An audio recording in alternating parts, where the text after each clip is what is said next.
தாவேக ஆட்சிக்கு வந்து 15 நாள்ல 5 பல்டி அந்தர் பல்ட்டின்னு சொல்லிட்டு ஒவ்வொரு அமைச்சரும் பல்டி அடிச்சு சிக்கிக்கிட்டு இருக்காங்க.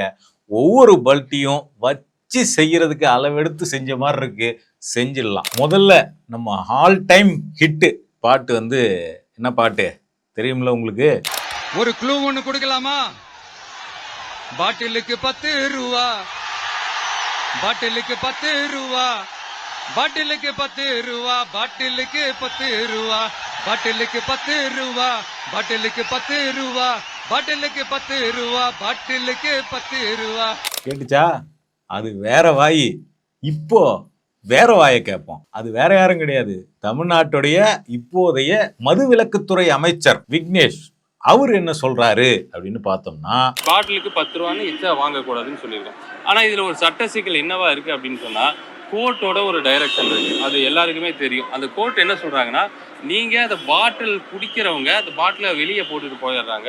இப்போ நீங்க அந்த டூரிஸ்ட் ஸ்பாட் மாதிரி அந்த இடத்துல அந்த பாட்டில் கிடக்கும்போது ஒரு யானைக்கான அந்த காயங்கள் ஆகலாம், மனிதர்களுக்கு அந்த காயங்கள் ஆகலாம்.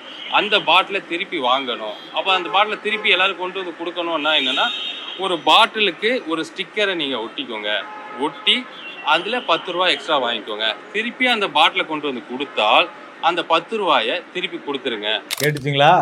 எப்படி மேனிப்புலேட் பண்ணியிருக்காங்க நம்மளன்னு பார்த்தீங்களா? பாட்டிலுக்கு 10 ரூபா வாங்குறது அப்படிங்கிறது நீதிமன்ற இன்ஸ்ட்ரக்ஷன் பேர்ல கடந்த அரசுகள் நடைமுறைப்படுத்திட்டு வந்த ஒரு நடைமுறை. இவர் என்ன சொல்றாருன்னா, தாவேக அமைச்சரே வந்து பாட்டில வந்து எல்லாரும் குடிச்சிட்டு தூக்கி போட்டுறாங்க. அந்த பாட்டில்னால வந்து அது ஆளுக்கு காலில் குத்துது, அங்கங்க கிடக்குது. இதெல்லாம் வந்து தடுக்கணுங்கிறதுக்காக அந்த பாட்டிலில் ஒரு ஸ்டிக்கரை ஒட்டி 10 ரூபா எக்ஸ்ட்ரா வச்சு விற்று அதை திருப்பி டாஸ்மாகில் கொடுத்தா திருப்பி அந்த பாட்டிலுக்கான 10 ரூபாயை திருப்பி ரீபேமெண்ட் பண்ணிடலாம் அப்படின்னு சொல்லிட்டு ஏதோ ஒரு நடைமுறையை கொண்டு வாங்கன்னு கோர்ட்டு கேட்டதன் அடிப்படையில் இந்த நடைமுறையை கொண்டு வந்தாங்க அப்படிங்கிறத அமைச்சர் இப்போ சொல்றாரு. ஆனால் தேர்தலுக்கு முன்னாடி பாட்டிலுக்கு 10 ரூபாங்கிறத ஏதோ ஒரு பெரிய ஊழல் மாதிரி ப்ரொஜெக்ட் பண்ணி தமிழ்நாட்டு மக்களையே மேனிப்புலேட் பண்ணி இருக்கிறார்கள் அப்படிங்கிறது தான் இப்போ அப்பட்டமா வந்து பார்த்தோம்னா அமைச்சர் வாயாலேயே விஜயை அம்பலப்படுத்தி இருக்கிறார். இது மட்டுமா? இதை விட ஸ்பெஷல் ஐட்டம் ஒன்று இருக்கு. நம்ம விஜயினுடைய ரைட் ஹேண்டா இருக்கக்கூடிய அமைச்சர் ஆதவ் அர்ஜுனா, அவர் எலெக்ஷனுக்கு முன்னாடி டாஸ்மாகை பத்தி என்னென்னலாம் சொல்றாரு. டாஸ்மாகை பத்தியும் கேட்போமா? அரசே வந்து சாராயத்தை விற்கிறது, இதை நாங்க கடுமையா எதிர்க்கிறோம். நீங்க வந்து டாஸ்மாக்ல மூடிடுவீங்க? கண்டிப்பா அரசு செய்யக்கூடாதுன்னு நாங்க நினைக்கிறோம். இது வந்து அரசே செய்யக்கூடாது, அரசே விற்க கூடாது. ஒரு கலெக்டர் படிச்சுட்டு வந்து ஒரு கலெக்டர் வந்து சாராயத்தை விற்க கூடாது, ஒரு ரெவன்யூ டிபார்ட்மெண்ட் விற்க கூடாது. ஓஹோ, அதாவது அரசு சாராயத்தை விற்க கூடாது. ஐஏஎஸ் படிச்சுட்டு வரவங்க வந்து சாராயம் விற்க வராங்க. ரெவன்யூ டிபார்ட்மெண்ட் எதுக்கு சாராயம் விற்கணும்? கவர்மெண்ட் சாராயம் விற்க கூடாது அப்படின்னு நம்ம ஆதவ் அர்ஜுனா அமைச்சர் தேர்தலுக்கு முன்னாடி பேசியிருக்கிறாரு. தேர்தலுக்கு பிறகு இப்போ நம்ம டாஸ்மாக் அமைச்சர், மதுவிலக்குத்துறை அமைச்சர் என்ன சொல்றாருன்னு கேட்போமே. இந்த கடைகளை மூடிட்டா பிரச்சனை சால்வ் ஆயிருமா அப்படின்னா நம்ம 4000 கடையை மூடிடலாமே. கடைகளை மூடுறதுனால தீர்வான்னு கேட்டா அது தீர்வு ஆயிருமா? சரி, எனக்கு தெரியல, நீங்க எதாவது சொல்லுங்களேன். எல்லா கடையும் மூடிட்டா தீர்வா? என்ன ஆகும் எல்லா கடையும் மூடிட்டா? நீங்களே சொல்றீங்கல்ல, கள்ளச்சாராயம் உள்ள வந்துடும், கஞ்சா இன்னும் அதிகமாயிரும், ட்ரக்ஸ் உள்ள வந்துடும், சிரிஞ்சு உள்ள வந்துடும். இன்னைக்கு வரைக்கும் அது கடந்த ஆட்சியோட அந்த தாக்கம் இன்னுமே இங்க ஸ்டாக் இருக்கு. நீங்களே சொல்லுங்களேன், டாஸ்மாக் மூடுறது தான் தீர்வா? நீங்களே ஒரு தீர்வை சொல்லுங்களேன், என்ன பண்ணலாம்? மூடினா எல்லாம் சரியாயிடுமா அப்படின்னு நம்மளையும் பத்திரிகையாளர்களையும் பார்த்து கேட்குறாரு. என்ன ஆயிடும்னா கள்ளச்சாராயம் பெருகிடுமா டாஸ்மாக் மூடிட்டா? இதே தானப்பா கடந்த ஆட்சியில் இருந்தவங்கலாம் சொன்னாங்க, டாஸ்மாக மூடிட்டா கள்ளச்சாராயம் மூடிடும், அதனால டாஸ்மாக எங்களால் மூட முடியாதுங்கிற இதே டயலாக்கை தானே கடந்த ஆட்சியில் இருந்தவங்களும் சொன்னாங்க. அப்போ தானே நீங்கள் வந்து எகிரி அவங்கள அடிச்சுட்டு இருந்தீங்க. மதுக்கடைகளை அரசாங்கமே நடத்தலாமா? போதையை ஊற்றி கொடுக்கலாமா? அரசு போதை மாநிலமாக தமிழ்நாட்டை மாத்துறீங்களா அப்படின்னு எகிரி அடிச்சுட்டு இப்போ அவங்க பண்ணதையே அப்படியே வந்துட்டு திருப்பி நீங்களே சொல்லுங்க நம்மளை பார்த்து கேட்டா எப்படி தெரியுது நம்மளெல்லாம் பார்த்தா? சரி, அடுத்த பல்ட்டிக்கு போவோம். இப்போ விவசாயிகளுக்கு பயிர்க்கடன் தள்ளுபடி அடிச்சார் சிக்ஸர் அப்படிங்கிற ஒரு அறிவிப்பு வந்திருக்குது. எல்லா செய்திகளையும் பார்க்க முடியுது. ஆனால் விவசாயிகள் அதை எதிர்த்து போராட்டம் பண்ணிட்டு இருக்காங்க. என்னப்பா இது, விவசாயிகளுக்காகத்தான் கடனை தள்ளுபடி பண்றாரு நம்ம முதலமைச்சர், ஆனால் விவசாயிகளே எதிர்த்து போராட்டம் பண்றாங்களே, என்னவா இருக்கும் காரணம் அப்படின்னு ஆராயறதுக்கு முன்னாடி முதல்ல நம்ம விஜய் தேர்தலுக்கு முன்னாடி விவசாய கடன் பத்தி என்ன சொன்னார் அப்படிங்கிறத கேட்டுட்டு வந்துருவோம். நம்ம எல்லாருக்கும் சோறு போடுற நம்ம தெய்வங்களான விவசாயிகளுக்கான அஜெண்டா கொஞ்சம் படிப்போமா? 5 ஏக்கருக்கு குறைவான நிலம் உள்ள விவசாயிகளுக்கு வேளாண் கூட்டுறவு சங்கங்களில் வாங்கிய பயிர்க்கடன் முழுமையாக தள்ளுபடி செய்யப்படும். 5 ஏக்கருக்கு மேல் உள்ள விவசாயிகளுக்கு 50% தள்ளுபடி செய்யப்படும். சரியா தானப்பா சொல்லியிருக்கிறாரு. 5 ஏக்கருக்கு உள்ள இருந்தா ஃபுல் கடன் தள்ளுபடி, 5 ஏக்கருக்கு மேல இருந்து கடன் வாங்கியிருந்தாங்கன்னா பாதி கடன் தள்ளுபடி. சரியா தானே சொல்லியிருக்காருப்பா அப்படின்னு பார்த்தோம்னா அது வேற வாய். இப்போ ஆட்சிக்கு வந்ததுக்கு அப்புறம் என்ன பண்ணியிருக்கிறாங்கன்னா, இந்த 5 ஏக்கருக்கு மேல இருந்தவங்க இதெல்லாம் விட்டுட்டாங்க. 5 ஏக்கருக்கு மேல இருந்தவங்க கம்ப்ளீட்லி தூரம் தள்ளி விட்டாங்க. இந்த 5 ஏக்கருக்கு உள்ள இருக்கிறாங்க பாரு, அவங்களையே சிறு குறு விவசாயிகள்னு 2ஆ பிரிச்சாச்சு. சிறு விவசாயிகள்னா 5 ஏக்கருக்கு உள்ள இருந்தா சிறு விவசாயி, 2.5 ஏக்கருக்கு உள்ள இருந்தா குறு விவசாயி. இப்ப 2ஆ பிரிச்சாச்சுங்களா? இந்த 2ஆ பிரிச்சதுல இருந்து அதிகபட்சம் 50,000 கடன் வாங்கியிருந்தா மட்டும்தான் முழு கடனும் தள்ளுபடி. அதுவும் யாருக்கு? சிறு விவசாயிகள் கிடையாது, குறு விவசாயிகள். அதாவது நீங்க வெறும் 2.5 ஏக்கர் நிலம் தான் வச்சிருக்கணும், வெறும் 50,000 தான் கடன் வாங்கியிருக்கணும். இதுக்குள்ள இருந்தா மட்டும்தான் உங்களுக்கு முழு கடன் தள்ளுபடி. இதுக்கு மேல 2.5 ஏக்கர் வச்சிருக்கிறேன், ஆனா நான் 60,000 வாங்கியிருக்கேன்னா உங்களுக்கு முழு கடன் தள்ளுபடி கிடையாது. உள்ள 1 லட்சம் கடன் வாங்கியிருக்கிறேன் அப்படின்னா உங்களுக்கு வெறும் 5,000 ரூபாய் தான் தள்ளுபடி. இப்ப இதே என்கிட்ட 5 ஏக்கர் லேண்ட் இருக்கு அப்படின்னா, நான் 50,000 வாங்கியிருக்கிறேன் அப்படின்னா, 50,000 தான் வாங்கியிருக்கிறேன்னா எனக்கு முழு கடன் தள்ளுபடி கிடையாது. 2.5 ஏக்கர் வச்சிருந்து 50,000 வாங்கினாதான் முழு கடன். 5 ஏக்கர் வச்சிருந்து 50,000 வாங்கினா பாதி கடன் தான் தள்ளுபடி, 25,000 தான் தள்ளுபடி. எப்படி வித்தியாசமா இருக்குல்ல உருட்டு? என்ன சொல்லியிருந்தாரு? 5 ஏக்கருக்கு கீழே இருந்தா முழுமையான தள்ளுபடி, 5 ஏக்கருக்கு மேல இருந்தா பாதி தள்ளுபடி. இப்ப இந்த 5 ஏக்கருக்கு மேல இருக்கிறவங்க கம்ப்ளீட்டா கைவிட்டாச்சு, 5 ஏக்கருக்கு உள்ள இருக்கிறவங்களையும் பாதி கைவிட்டாச்சு. 2.5 ஏக்கர் இருக்கிறவங்களுக்கு வித்தியாசமான உருட்டுகள். வெறும் 50,000 மட்டும்தான் தள்ளுபடி முழுசா. எவ்வளோ பெரிய மோசடி மாதிரி நடந்திருக்கு பாத்தீங்களா? வாக்குறுதியில என்ன கொடுத்துருந்தாங்க, இப்ப என்ன நடந்திருக்கு? இதே விஷயம் வேற ஆட்சியில, திமுக ஆட்சியில் நடந்திருந்ததுன்னா தையத்தக்குன்னு குதிச்சிருப்பாங்களா மாட்டாங்களா? இப்ப கடந்த ஆட்சியில, திமுக ஆட்சியில கடன் தள்ளுபடி பண்ணாங்க இல்லைங்களா? அதோட வேல்யூ எடுத்து பார்த்தோம்னா விவசாய கடனை 12,000 கோடி ரூபாய்க்கு தள்ளுபடி பண்ணியிருக்காங்க. ஆனா இத்தனை வருஷம் கழிச்சு இப்ப வந்திருக்கிற ஆட்சியில அதை விட அதிகமாக தானே இருக்கணும் கடன் அளவு தள்ளுபடி பண்ணது. ஏன்னா ரூபாய் வேல்யூலாம் டாலருக்கு எதிராக எப்படி போயிட்டு இருக்குன்னு பார்த்துட்டு தானே இருக்கிறோம். அப்ப அதிகமாக தானே இருக்கணும் அப்படின்னு பார்த்தா வெறும் 2,000 கோடி. எப்படி? வெறும் 2,000 கோடி, 6 மடங்கு கம்மியா இருக்குது. ஆனா இதை வச்சு நம்ம தாவேக்கா விர்ச்சுவல் வாரியர்ஸ் என்ன பண்ண ஆரம்பிச்சிட்டாங்கன்னா, ட்விட்டர்ல அதுக்குள்ள ட்ரெண்டு, விவசாயிகளின் நண்பன் முறைதான் ஒரு முறைதான் உன்னை பார்த்தால் அது வரமேன்னு சொல்லிட்டு கத்தி படத்து பாட்டெல்லாம் போட்டு ரீல்ஸ் போட ஆரம்பிச்சிட்டாங்க. அதுவும் 3 லட்ச ரூபா நான் கடன் வாங்கினேன், ஐ எம் வெரி ஹாப்பி, என் கடன்லாம் தள்ளுபடி ஆக போகுது அப்படின்னு விவசாயத்துக்கு கொஞ்சம் கூட சம்மந்தமே இல்லாம உட்காந்து ரீல்ஸ் போட்டுக்கிட்டு இருக்காங்க. ஆனா உண்மை வெறும் 50,000, அதுவும் 2.5 ஏக்கருக்கு உள்ள வச்சிருந்தாதான். சரி, இப்ப அடுத்த பல்ட்டிக்கு போவோம். நம்ம திரை நாயகர் நண்பர் ஸ்ரீநாத் மீனவர் துறையுடைய அமைச்சராக வந்திருக்கிறார். அவர்கிட்ட போயிட்டு பத்திரிகையாளர் கேள்வி கேட்குறாங்க. என்னன்னா, கச்சத்தீவை பத்தி கேட்குறாங்க.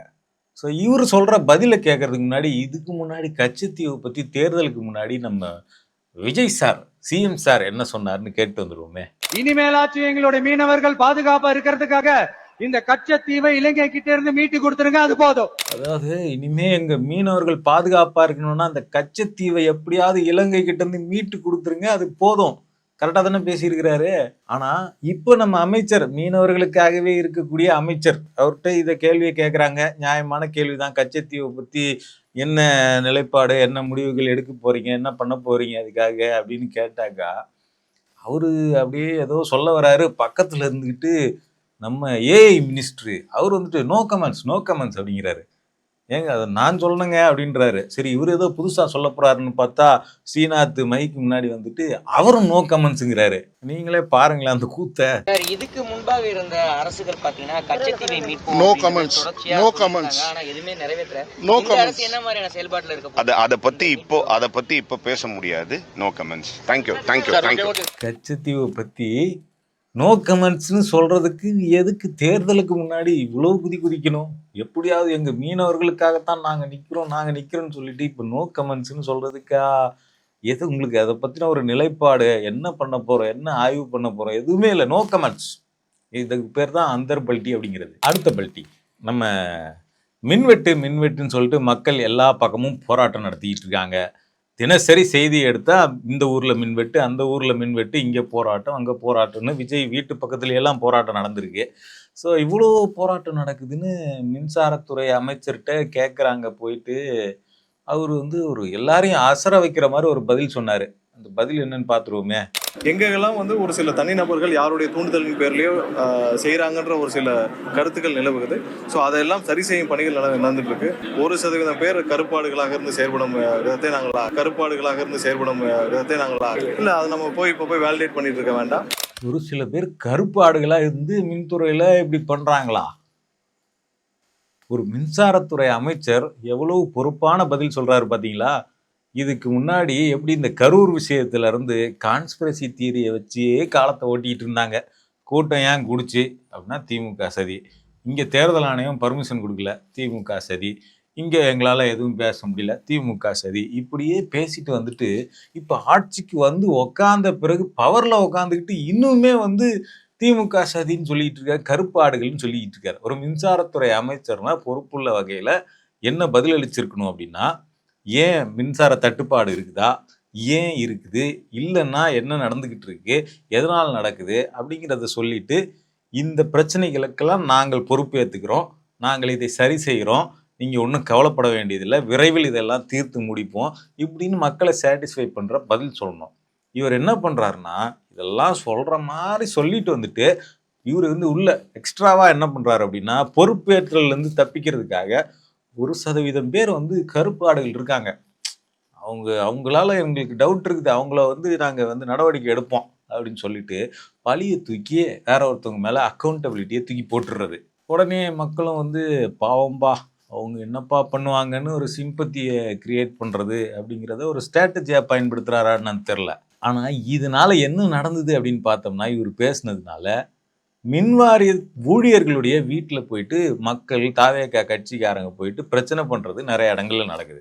ஒரு இடத்துல கரண்ட் இல்லைன்னா இவர் கருப்பு ஆடுன்னு சொல்லிட்டாருல்ல, அப்போ இந்த ஆஃபீஸில் வேலை செய்கிறவனா அவனை கருப்பு ஆடாக இருந்துட்டு கரண்ட்டை கட் பண்ணி விட்றான், அவனை விடக்கூடாதுங்கிற மைண்ட் செட்டு கிரியேட் ஆகி அவங்களே போயிட்டு பிரச்சனை பண்ணுறது, அவங்க வீட்டுக்கு போய் பிரச்சனை பண்ணுறது, இப்படிங்கிற அபாயகரமான மின்வாரிய ஊழியர்களுக்கு அபாயகரமான சூழலை அந்த துறையினுடைய அமைச்சரே கிரியேட் பண்ணியிருக்கிறார் அப்படிங்கிறது ஒரு மோசமான விளைவை ஏற்படுத்தக்கூடியது. அடுத்த பல்டி பார்த்தோம்னா, இன்னைக்கு தமிழ்நாட்டையே உலுக்கி இருக்கக்கூடிய இந்த கோவை சிறுமி சம்பந்தமான சம்பவம். இது தொடர்பாக வந்து நம்ம முதல் பெண் அமைச்சர் தெரியுங்களா உங்களுக்கு?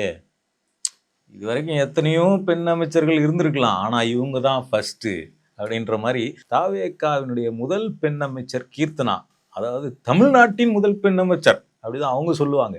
ஸோ முதல் பெண் அமைச்சர் கீர்த்தனா அவங்க கிட்ட ஒரு பெண்ணாக இந்த சம்பவத்தை நீங்கள் எப்படி பார்க்குறீங்க, என்ன பண்ண போறீங்க அப்படின்னு சொல்லிட்டு கேட்குறாங்க. உடனே அவங்க என்ன சொல்கிறாங்கன்னு பார்ப்போமே. அட்மினிஸ்ட்ரேட்டிவ் ரிலேட்டடாக பேசுவோம் சார், பொலிட்டிக்கல் ரிலேட்டடாக 6 o'clock.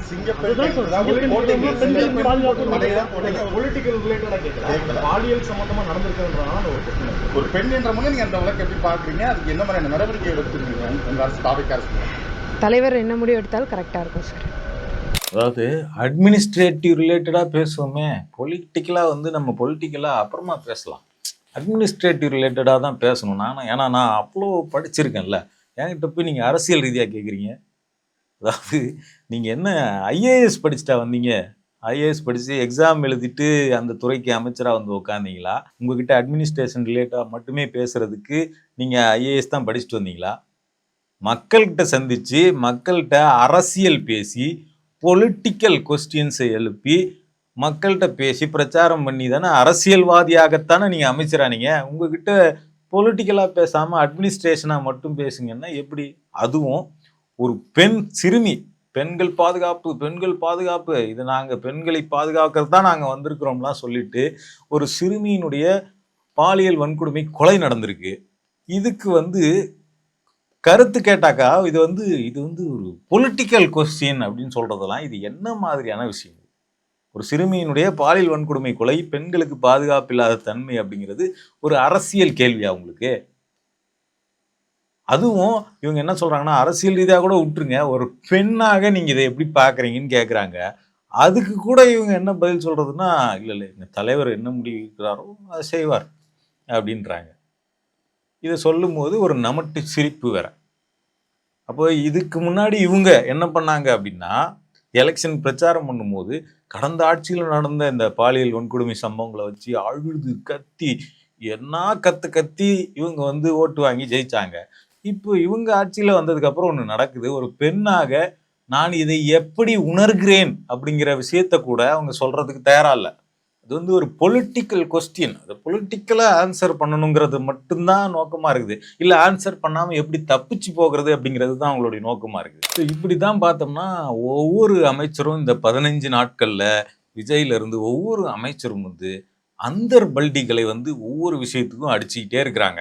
ஏன்னா தேர்தல் பிரச்சாரத்தப்ப எதிர்க்கட்சியாக நாங்கள் தூய்மையாக புதுசாக வந்திருக்கோம், we are new, we are, எங்கள் மேலே எந்த கரையும் கிடையாது அப்படின்லாம் சொல்லிட்டு இஷ்டத்துக்கு வாய்க்கு வந்ததையெல்லாம் வாக்குறுதியாக கொடுத்ததன் விளைவு இன்னைக்கு வந்து பார்த்தோம்னா அந்த வாக்குறுதி நீங்கள் சொன்னது வேற, இப்போ செய்கிறது வேறே அப்படின்னு கேட்டாக்கா இப்போ வந்து அந்தர் பல்ட்டிகளை அடித்து கொண்டிருக்கிறார்கள். டாஸ்மாக மூடியே தீர்வுங்கிற மாதிரியான பேசிட்டு, அரசு நடத்தக்கூடாதுன்னு பேசிட்டு, போதையை ஒழிப்போம்னு பேசிட்டு, பெண்கள் பாதுகாப்பை உறுதி செய்வோம்னு பேசிட்டு, பாட்டிலுக்கு 10 ரூபா வாங்கக்கூடாதுன்னு பேசிட்டு, விவசாயிகள் கடன் தள்ளுபடி அப்படின்னு பேசிட்டு, இப்போ எல்லாம் உருட்டு வந்து உருட்டிக்கிட்டு இருக்காங்க. அப்படிங்கிறதுல இருந்து தான் இந்த அந்தர் பல்ட்டிகளை வந்து நம்ம பார்க்க வேண்டியிருக்கு.